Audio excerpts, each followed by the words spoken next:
Hello nursing aspirants.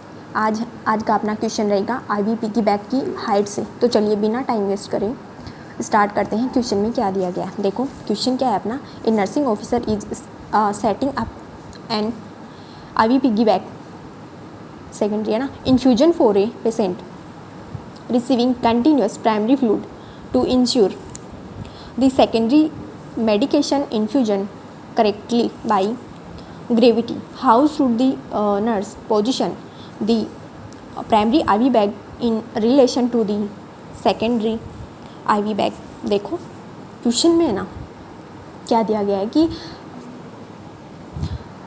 एक nursing officer है ना पेशेंट को कंटिन्यू प्राइमरी फ्लूइड दे रहा है और साथ में ना आईवी पिग्गी बैग यानी सेकेंडरी इन्फ्यूजन सेट करना है। वो ग्रेविटी से दवा सही से जाने के लिए प्राइमरी बैग को की जो पोजीशन है वो सेकेंडरी के मुकाबले क्या होनी चाहिए, है ना। ये क्वेश्चन में पूरा दिया गया है। देखो सबसे पहले ना इसका करेक्ट आंसर देखें। इसका ना करेक्ट आंसर है बी। देखो बी क्यों है, क्योंकि hang the secondary IV bag higher than the primary IV bag. देखो सेकेंडरी बैग को है ना ऊंचा लटकाएंगे प्राइमरी बैग की तुलना में। देखो hang the secondary IV bag higher than the primary IV bag, यानी जो सेकेंडरी बैग है जिसमें आपकी एंटीबायोटिक या कोई भी मुख्य दवा है उसे हमेशा प्राइमरी फ्लूइड जैसे कि NS या RL आपने जो लगाया है उस वाले बैग से ऊपर ज़्यादा ऊंचाई पर लटकाया जाता है। देखो इसके पीछे का नर्सिंग कॉन्सेप्ट है ना वो क्या है, ये पूरा खेल है ना ग्रेविटी और हाइड्रोस्टैटिक प्रेशर का है। जब आप सेकेंडरी बैग को ना ऊंचाई पर टांगते हैं तो ऊंचाई ज़्यादा होने के कारण सेकेंडरी लाइन के प्रेशर ज़्यादा बनता है। ज़्यादा ऊंचा हुआ तो प्रेशर ज़्यादा बनेगा, ठीक है।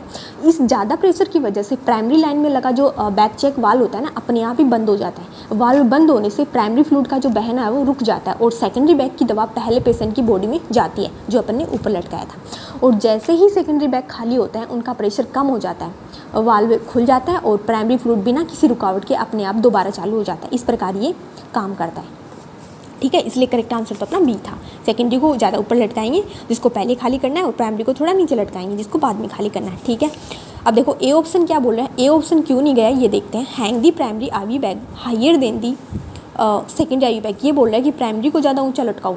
ये गलत है, क्योंकि देखो ये है ना ये इसलिए गलत है क्योंकि अगर प्राइमरी बैग ऊपर होगा तो इसका प्रेशर ज़्यादा होगा और जिससे सेकेंडरी बैग की जो दवा